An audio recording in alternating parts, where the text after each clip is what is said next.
شمالی علاقہ جات میں ایک جانور پایا جاتا ہے جو گائے اور بیل کی ہی نسل سے ہوتا ہے، جسے یوک کہتے ہیں۔ اس کے جسم پر بڑے بڑے بال ہوتے ہیں، لیکن اس کی قربانی نہیں ہوتی ہے۔ یہ بکرا ہے، اس کو بھی آپ دیکھیں کہ یہ عام بکروں کی نسبت اس کے جسم پر بال بہت زیادہ ہیں۔ اس کے یہ بال اس کی خوبصورتی میں اضافہ کر رہے ہیں۔ کیا اس کی قربانی ہو جائے گی؟ وحشی یعنی جنگلی جانور کی قربانی نہیں ہوتی، چاہے وہ بکرا ہو چاہے بیل ہو۔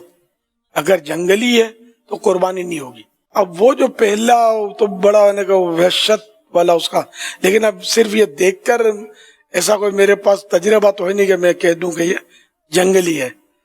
اور یہ جو بکرا یہ تو جنگلی نہیں لگ رہا، جنگلی کے مقابلے میں ہم اس کو دیسی کہتے ہیں، گھریلو کہتے ہیں۔ یہ بڑے بال والا جو سفید بکرا تھا دیکھنے میں گھریلو لگ رہا ہے۔ تو وہ اپنے اپنے مطلب مختلف ملکوں میں مختلف انداز ہوتے ہیں۔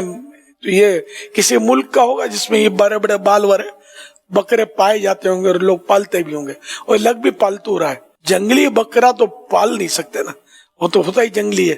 اس کا مطلب یعنی کہ شاید وہ مانوس نہ ہوتا ہو۔ ہمارا ملک پاکستان کا تو پہاڑی بکرا جو یہ قومی جانور ہے، مارخور اس کو بولتے ہیں۔